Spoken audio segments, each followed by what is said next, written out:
Sie täuschen sich alle, die glauben, dass auch nur ein Riss in das Gefüge unserer einzigen Bewegung gekommen sei. Sie steht fest, so wie dieser Block hier.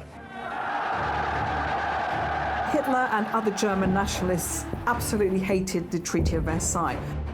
The Germans look at this and go, this is just a humiliation. It was a mood of revolution, a mood of deep dissatisfaction, a mood of instability, and it felt like the country was on the brink of collapse.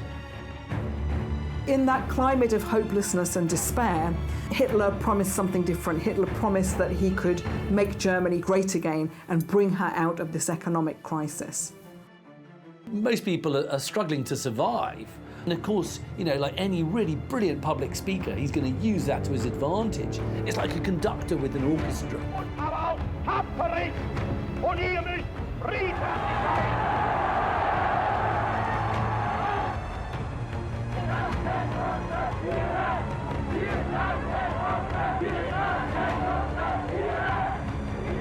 They're looking for a strong leader. They want someone to emerge who's going to, you know, take the country out of this kind of hell and transform it. Hitler, Sieg! Sieg!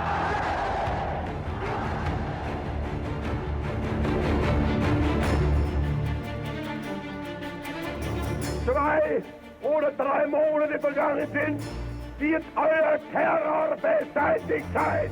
Verwahren wir das Reichstag.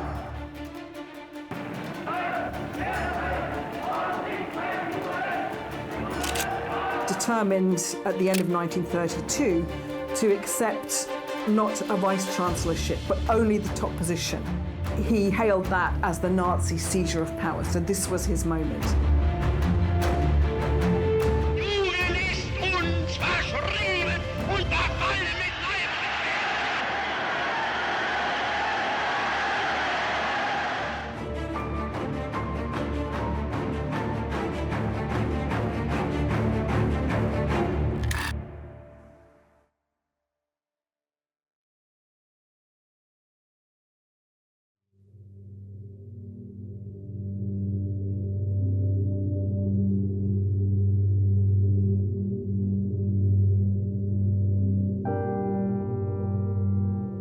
Hitler was a moody and surly child. His father was 52 years old, Alois, and his mother, Clara, was quite a bit younger. So he was much closer to his mother.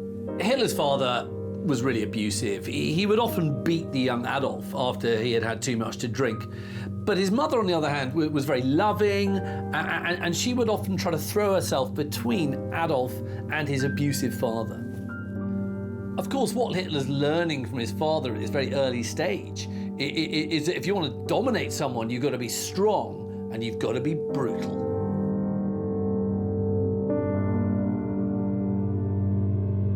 Hitler's father was very strict and authoritarian, and perhaps this had some influence on the young Adolf as he grew up. There's this extract in Mein Kampf in which Hitler remembers his old history teacher, a man called Leopold Putsch, and the profound effect that his classes had on the man who would lead the Nazi party. Putsch himself was born in what we today call Slovenia, but he was this kind of nationalist who believed in a kind of, you know, wider Germany, and he despises the rulers of Austria-Hungary, the Habsburgs. You know, and what Putsch frequently voices are his political views in the classroom, and there's no doubt that they are shaping Hitler's own nationalism.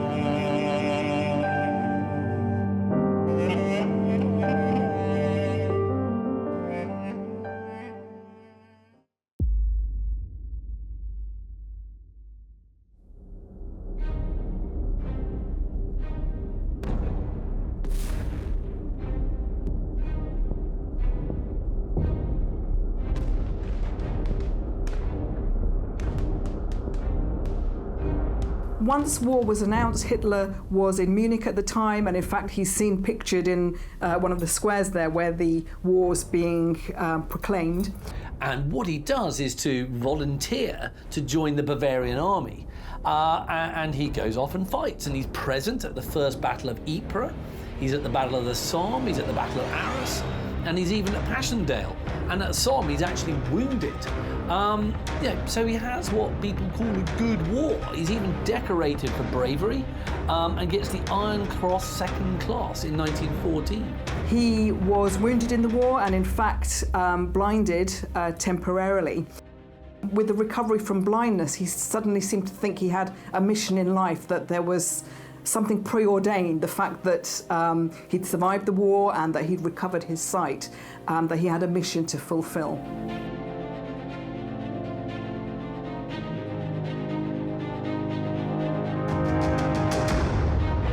Hitler's wartime experience really reinforces his sense of German patriotism. And when Germany capitulates in 1918, in November, he's incredibly bitter. And it's that bitterness that's really going to start to form its political ideology. Hitler pinned the blame for the loss of the First World War on what he called the November criminals, those who had signed the armistice on behalf of Germany. So really he believed that had the German army been allowed to continue on the battlefield, they would have won. And from here came this myth of the stab in the back, that the army had been stabbed in the back. And this became very popular among German right-wing and paramilitary groups and so on. Those responsible for it were people like Hitler claims of Jews and Marxists, and basically anybody who had signed the armistice that ended the fighting.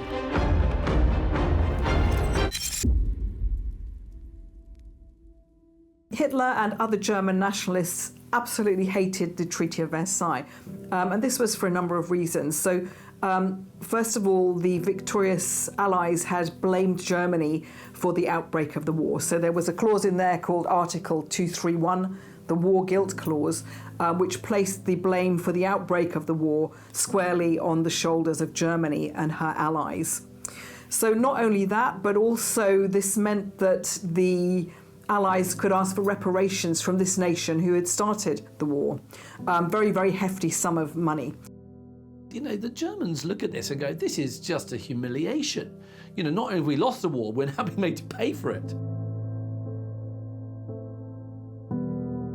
The mood in Germany at the end of World War I was that of a humiliated and defeated people and nation. This fight had been going on for 4 years. Millions of people had died, and no one had got anything, or no one had got anywhere. It was a mood of revolution, a mood of deep dissatisfaction, a mood of instability, and it felt like the country was on the brink of collapse. So in the aftermath of the First World War, prices had increased greatly. So by the time of the hyperinflation, you saw people going out with wheelbarrows worth of money because the currency had become practically worthless. So literally a wheelbarrow of money to buy a basic household provision. There was lots of political, economic and social upheavals and dislocations. So the Kaiser had abdicated, so now he'd been replaced, that rule had been replaced with the Weimar government, which was a liberal democracy. So this is a new experiment in democracy for Germany. And the Weimar Republic was attacked both from left and right in these early years after the war.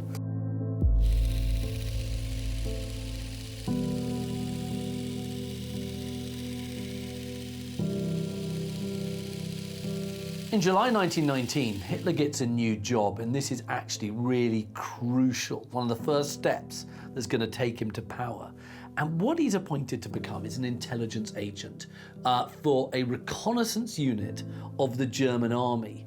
And what he is, asked to do is to kind of influence other soldiers, but also what he's asked to do is to infiltrate political parties. And one of the parties that Hitler is asked to infiltrate is called the German Workers' Party. So Hitler became leader of the party by July 1921, so quite early on still. And he was determined to try and grow that party, and of course eventually to make it a party that would allow him into power. The party changed its name from the German Workers' Party to the National Socialist German Workers' Party.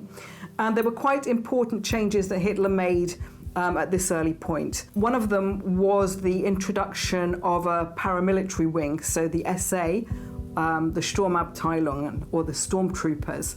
And this was important because all the other parties had their own paramilitary organisation.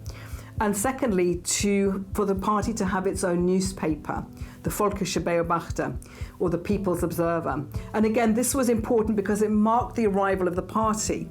All the other parties had their own press.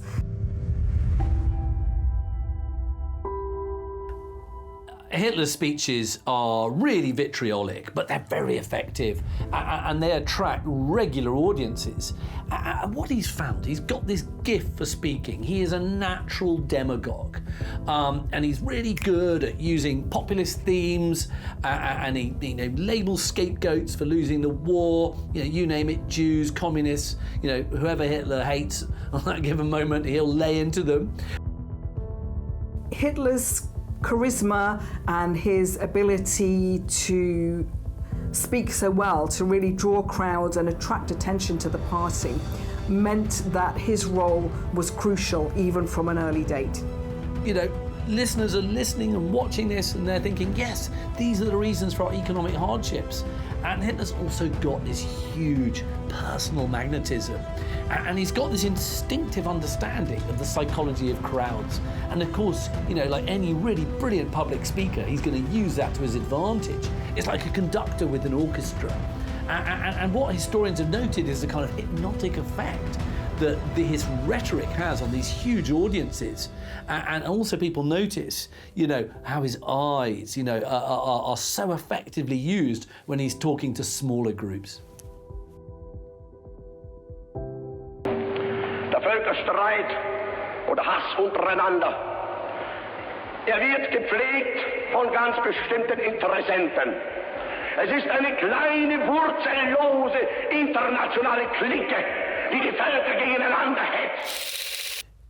In 1923, Hitler asked for the help of a general from the First World War, a man called Erich Ludendorff, and he says to Ludendorff, I want to have a coup. And I want to take control violently. And this becomes known as the Beer Hall Putsch. In his early years, when he was leading the Nazi party, Hitler was a big admirer of Mussolini. And what the Nazis had done, and what Hitler had done, is he looked at Italy, he looked at the Italian fascists, as a model for some of their appearances, some of their policies. And what he has seen is Benito Mussolini's march on Rome in 1922, which had been so successful. And Hitler thinks, well, look, I can do this in Bavaria. And by doing this kind of march, I can actually challenge the government in Berlin. I can take power in the same way as Mussolini did.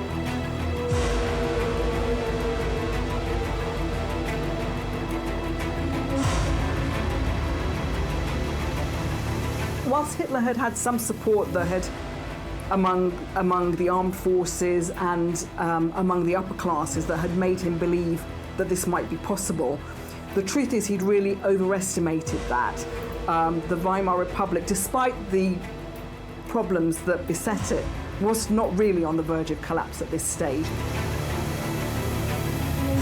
But actually what the putsch does is brings Hitler to the attention of the wider German nation for the first time.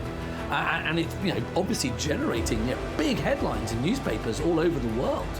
And then, of course, he's arrested, and you've got this 24-day trial, which is hugely publicised.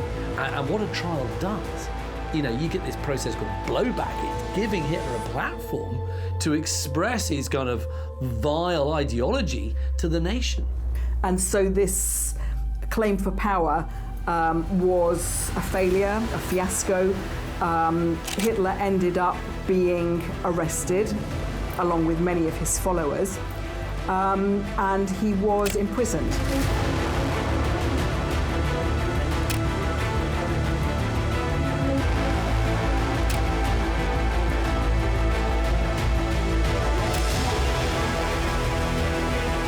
On April the 1st, Hitler is sentenced to 5 years imprisoned at Landsberg prison for his involvement in the Beer Hall. And there he dictated Mein Kampf, so his struggles and his political ideas, to Rudolf Hess and Emil Morris. What this book does is to lay out Hitler's plans in a kind of very rambling, incoherent fashion for transforming German society into a society based on race. So throughout the book, Jews are equated with germs, and they're presented as the international poisoners of society. Anti-Semitism, anti-Bolshevism were two of the key ideologies. He also despised democracy, and these kinds of ideologies were written in very, very fervent and strong terms in Mein Kampf. So, according to Hitler's ideology, there was only one solution to this, and that was their extermination. The Great Depression was this severe worldwide economic depression that took place between 1929 and basically lasted a whole decade till about 1939. What it saw was a major fall in stock prices in the United States, and you see basically an economic cataclysm worldwide.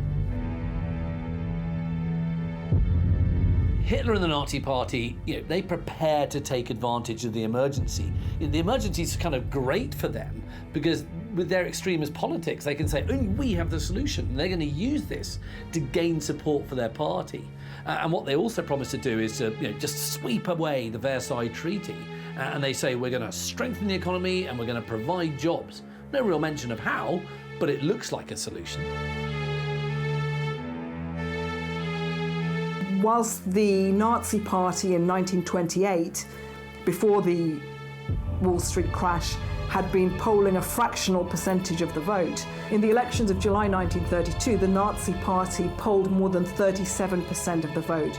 So this made it the largest party in Germany. So it was now a party to be reckoned with. So it was actually quite a symbiotic relationship. It was a kind of two-way street, that there's the population giving a large amount of consent and backing to these dictatorships. The reason for the success at the polls was that the Nazi Party seemed to offer something to everyone.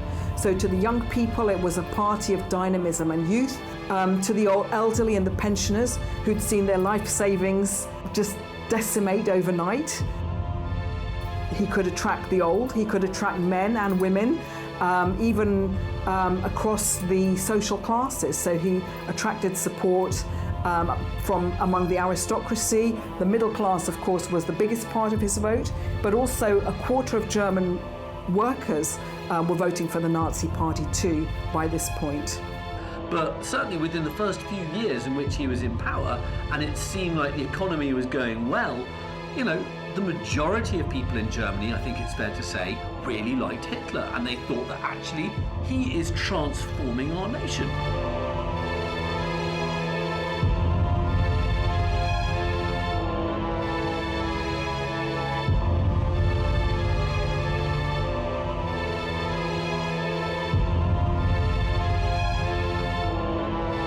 Hitler had quite a lot of disdain for the other political parties. He was convinced that his party was the one that was going to make a difference, and he was determined at the end of 1932 to accept not a vice-chancellorship, but only the top position. He was determined and uncompromising about being Chancellor of Germany. And when Hindenburg offered him this position, he hailed that as the Nazi seizure of power. So this was his moment. On the 27th of February 1933, the Reichstag building is set on fire. Hermann Goering says this is definitely a communist plot. And at Hitler's urging, Hindenburg, who's the president, responds by signing the Reichstag Fire decree on the 28th of February, just the next day. And this allowed the cabinet to have full autonomy and to take any steps it considered necessary in order to safeguard public order. So this was a fundamental step in Hitler's consolidation of power. One of the first things Hitler does with the Reichstag decree is to basically suppress the activities of the German Communist Party. And he got 4,000 members arrested almost overnight. Essentially, Hitler was able to maneuver the situation so that the Nazi Party became the only party. So we see the arrival of a one-party state.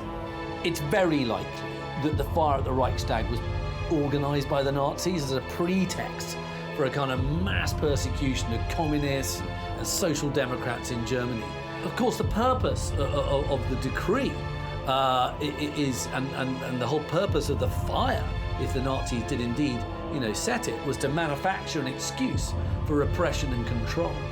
In the end, it doesn't matter whether the Nazis started it or not. The fact is the Nazis used it as an excuse to gain more totalitarian power.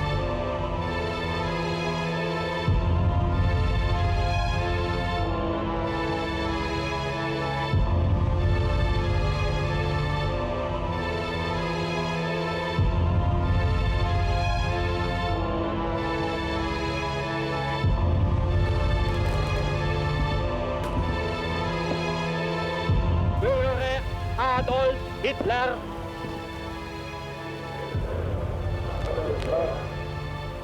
Unverbrüchliche Treue. Unverbrüchliche Treue. Ihm und den wir von ihm bestimmten Führern. Ihm und den wir von ihm bestimmten Führern. Unbedingten Gehorsam. Unbedingten Gehorsam. Die größte Eidesleistung der Geschichte ist geschehen. Der Sieg heil! Sieg heil!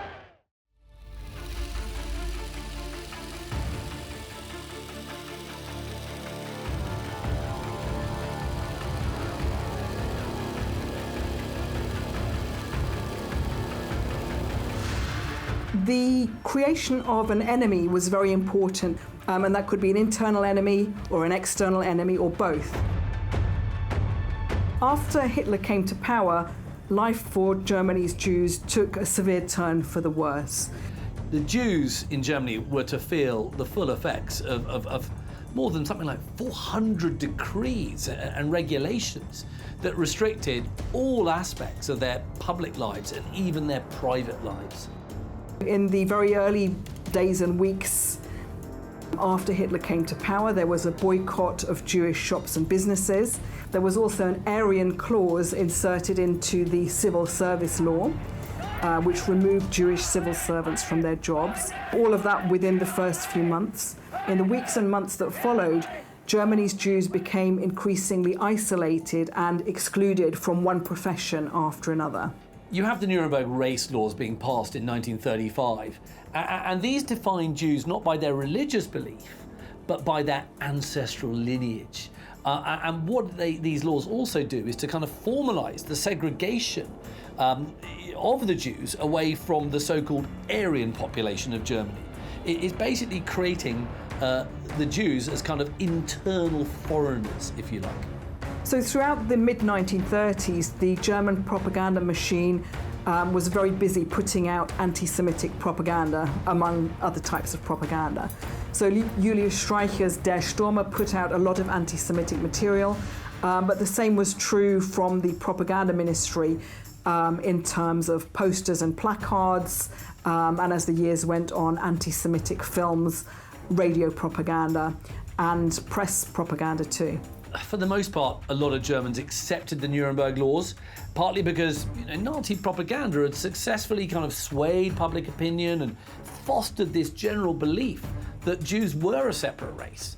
And also, no one wants to kind of oppose the regime because it would mean, you were going to leave yourself open to harassment or worse still, arrest by the Gestapo. A lot of people just kept their mouths shut. Anti-Semitism was not new for Hitler. I mean, he had been very publicly expressing and harbouring really anti-Semitic views ever since the Nazis had published their 25-point programme way back in 1920. The Nuremberg laws marked a very significant moment in this history of the Third Reich and in the anti-Semitism, the escalating anti-Semitism of the Third Reich. Und wenn die jüdischen Zeitungen heute glauben, auf versteckte Drohungen durch die nationalsozialistische Bewegung einschüchtern zu können, wenn sie heute glauben, unsere Notverordnungen umgehen zu dürfen, sie sollen sich hüten, Einmal wird unsere Geduld zu Ende sein und dann wird den Juden das freche Lügen mal gestoppt werden. On the night of the 9th to 10th of November 1938, Goebbels, the propaganda minister, unleashed a pogrom. So this was a mass-scale attack in full public view of German Jewry. A German diplomat called Ernst von Rath is assassinated. He's murdered by a 17-year-old German-born Polish Jew called Herschel Grinspan. And that is used as a pretext by the Nazis to carry out one of their most infamous actions. The Night of the Broken Glass was a decisive turning point in Nazi anti-Semitic policy. So Hitler had always, back from Mein Kampf, talked about his hatred of the Jews, and here Goebbels had presented him with something that pleased him very much, because it was portrayed as this spontaneous response of the German population, although of course it was heavily and carefully orchestrated from above and by Goebbels. And yet this was something that very much fitted in with Hitler's worldview. Kristallnacht, or the Night of the Broken Glass, was this whole kind of series throughout Germany, German towns and cities, of really repulsive actions against Jews. You have Jews being beaten up, you have Jews being killed, you have synagogues being burnt down, you have Jewish shops and businesses being vandalised and smashed up. Tens of thousands of Jewish men were taken to concentration camps, and something like 91 people were murdered over the course of that night. You know, it was a really horrific night, and the world looked at it and realised this was a result of Nazism.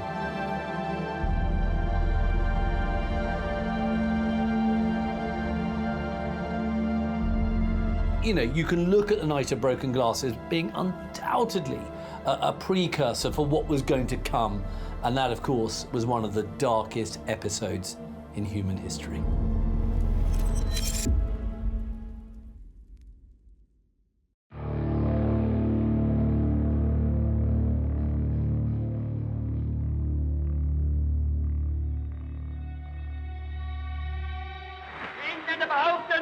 Das deutsche Volk wehrt sich gegen die totalen Kriegsmaßnahmen der Regierung.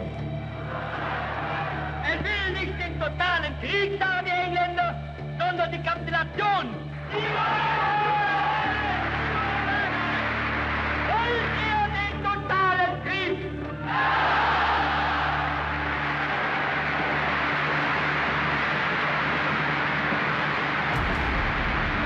Wollen wir ihn, wenn nötig, totaler und radikaler, als wir ihn uns heute überhaupt erst vorstellen können?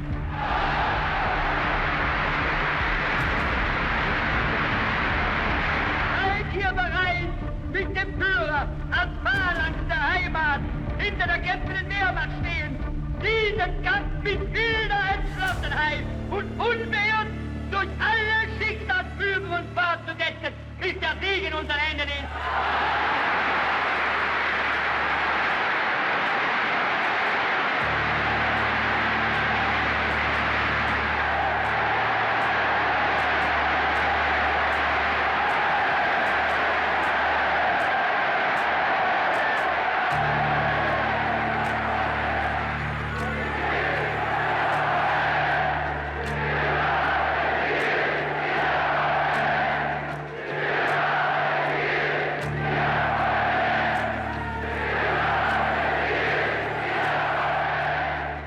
Throughout the course of the 1930s, he had torn up the Treaty of Versailles, one clause after another, got what he wanted without the need to resort to war. So in 1938, he got his Anschluss, his union with Austria.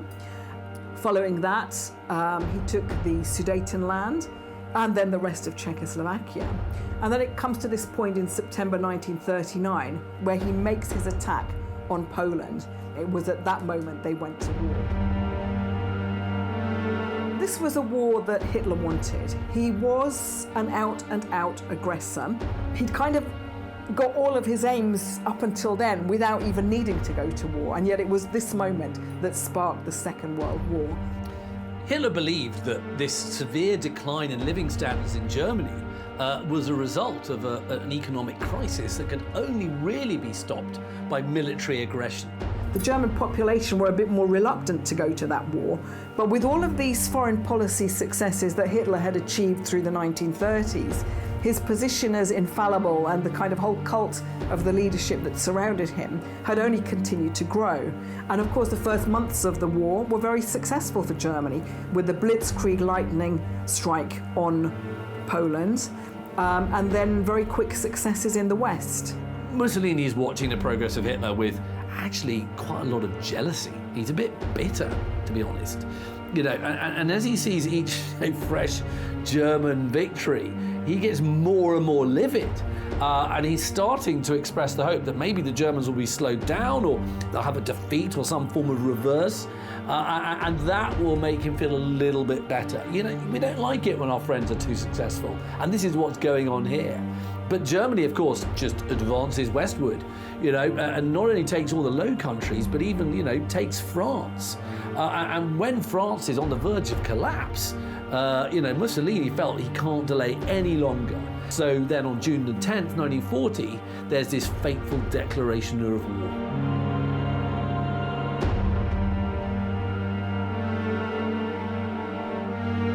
This desire to just keep fighting and then to start fighting on multiple fronts is ultimately going to lead to Hitler's demise.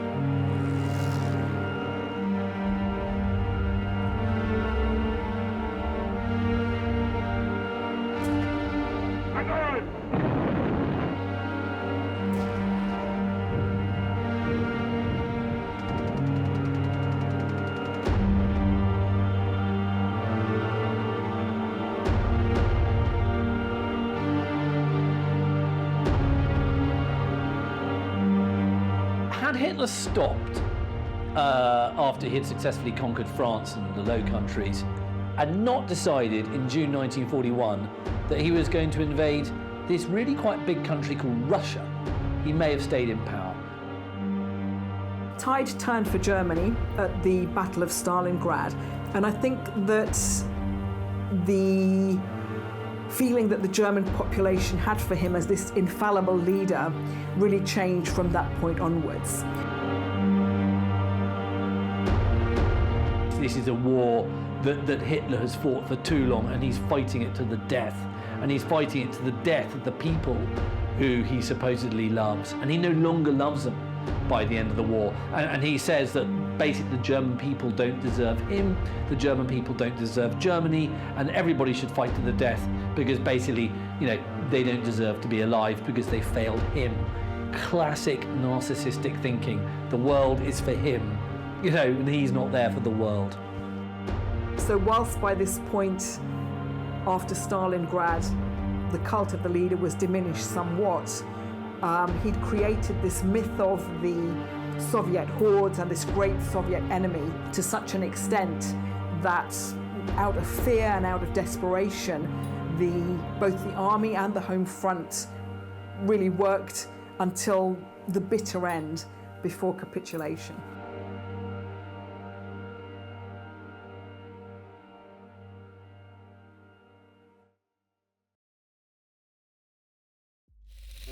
The first half of 1945 is probably the darkest 6 months in Germany's history because it's being invaded by, you know, the Russians, the Red Army from the east, and you've got the other allies coming through from the west. And it's the Russians who reach Berlin first. And when they reach Berlin, it's a city in rubble, it's a city in flames, it's a city in chaos, it's a city in which squads of marauding loyal Nazis are going around hanging people who are not taking part in the resistance to the city. It's a city in which you then got some Nazis committing suicide. It is the most benighted, appalling place you can imagine. And you've got the Soviet army literally raping and pillaging this city. Towards the end of the war, of course, Hitler was spending more and more time in his mountain retreat, the Berghof, and then people were seeing less of him. He was making less and less public appearances, and then eventually, in the last months of the war, into the Führer bunker. And this is when public opinion of the Führer starts to crumble. Hitler's last days in the Führer bunker under the Reich chancellor in the centre of Berlin, are a kind of terrible end of a Shakespearean tragedy, as the thunder Russian artillery all around them, and they're deep inside this sort of concrete underground fortress. Everybody's sort of kind of going mad, and especially Hitler. Hitler and the Nazi leadership felt increasingly desperate as the Allied forces advanced closer and closer to Berlin. Nevertheless, in that desperation, they were all the more determined to fight to the bitter end and to bring the nation with them.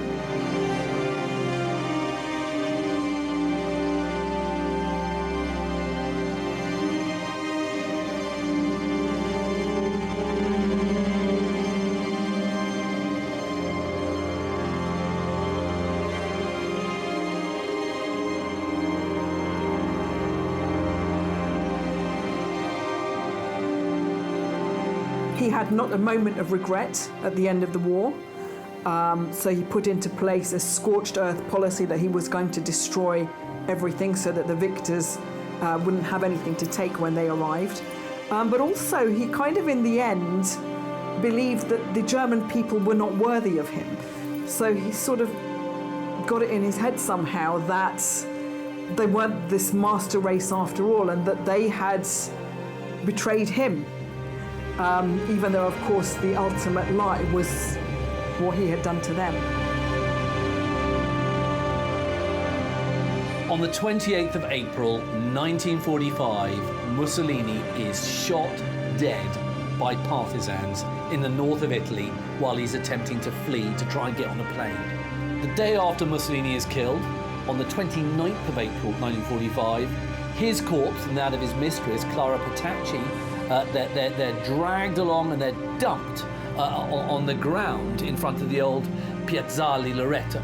And they're kicked and they're spat upon, and then the bodies are then hung upside down from the roof of an Esso petrol station. And then the bodies are then stoned. I mean, it's kind of endless abuse of these corpses by civilians. One man who sees what happens to Mussolini's corpse and learns from it is, of course, Adolf Hitler. And it's the abuse of Mussolini's corpse that leads Hitler to make a decision to actually kill himself, a few days later. On the 30th of April 1945, Hitler committed suicide with his new wife, Eva Braun. So he shot himself. She took a cyanide tablet, determined to be a beautiful corpse. Hitler committed suicide, but so too did his propaganda chief, Joseph Goebbels.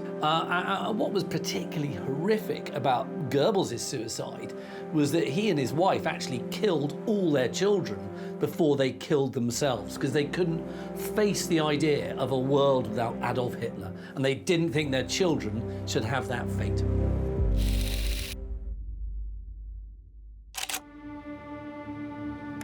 Hitler's personal anti-Semitism came to be translated into state policy, and as the years progressed, the policies became more and more radical. The final solution to the Jewish question, it's a kind of horrific phrase, if you like, but that was the kind of official name for the murder of all Jews that the Nazis could get their hands on. And it wasn't just restricted to the European continent. They tried a variety of different policies, from emigration to territorial solutions, and eventually they settled on the mass murder of European Jewry through the use of poison gas. The international community had a very good idea from the word go that the Nazis were anti-Semitic, but I don't think anybody believed that Jews were going to be killed on an industrial scale. It was a fully fledged industrial genocide. The Jews were murdered in thousands at a time in gas chambers, and then their bodies were subsequently cremated. When the Allied forces turned up at the camps, places like Belsen, the world was horrified when they saw the footage that emerged. You know, corpses piled up, having to be bulldozed into pits. And the Allied forces, when they saw what had been done to all these people in the camps, they often got local Germans in to come and see what had been done in their name. And obviously they also made, you know, some of the people running the camps, the SS, not only help, you know, clean up the camps and you know, dispose of the bodies, but obviously there was also summary justice. Even though it's not kind of officially recorded, there are many stories of troops getting absolutely livid with some of the SS who, you know, ran the camps and just shooting them out of hand.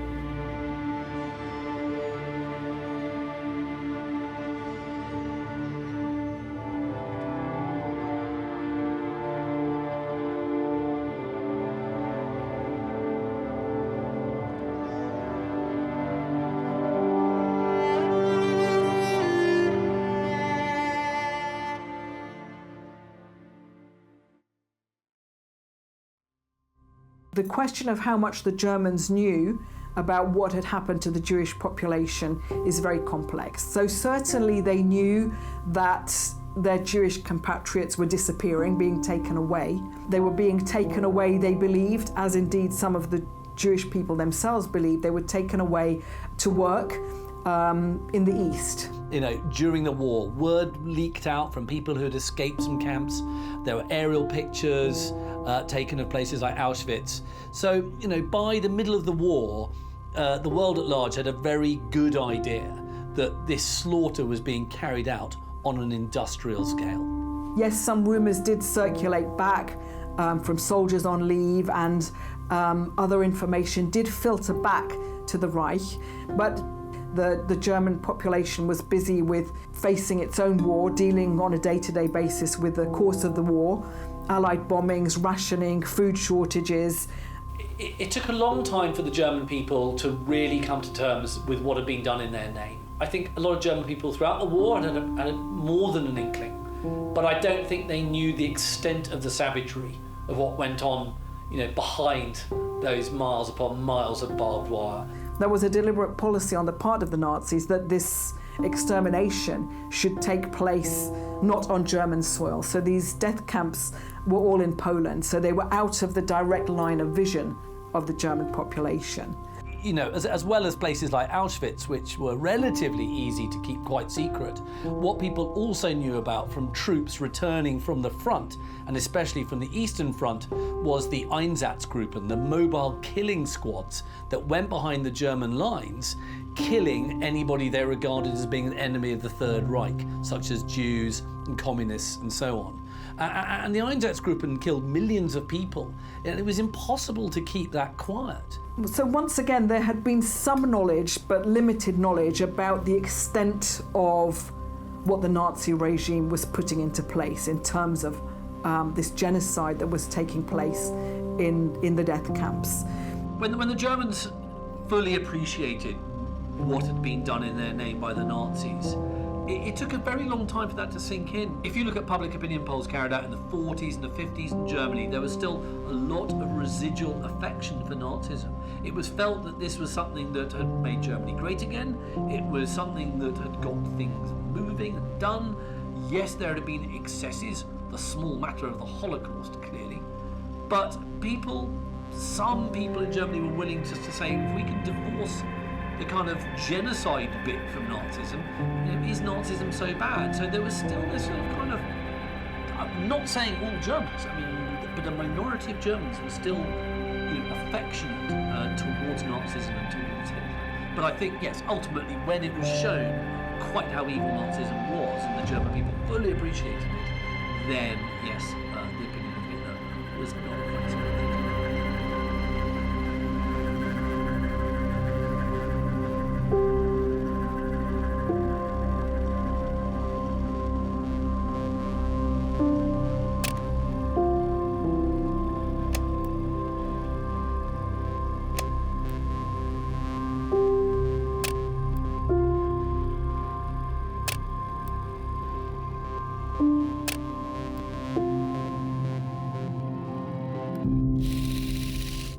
historical significance of the Holocaust, of course, was that once the full horrors of Nazi policy became known, the watchword after that was nie wieder, never again, that these kinds of atrocities should never be allowed to occur again.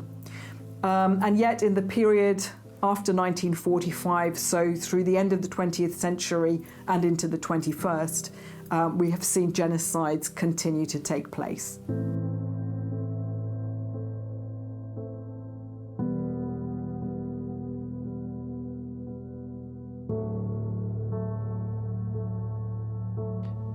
Certainly, there are a lot of reasons why you might have voted for Hitler in the 30s, not all of which involved you being evil. But certainly, if you are a fan of Hitler after the war still, and after all the revelations that have come out, then I would say you definitely are evil. There was not really much opposition to Hitler, either from those around him or even any resistance on much of a wide scale in Germany as a whole, so very limited resistance.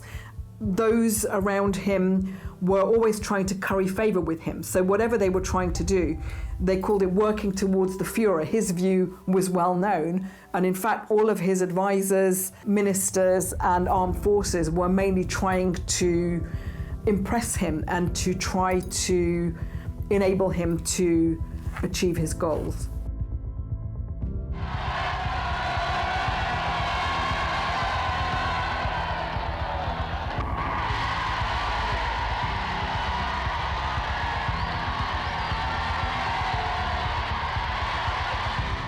In some ways, Hitler cheated by killing himself. He got away with any punishment for all the suffering he had caused, not only to Germany, but of course to the world. And it was actually his generals and his inner circle who are going to pay the price.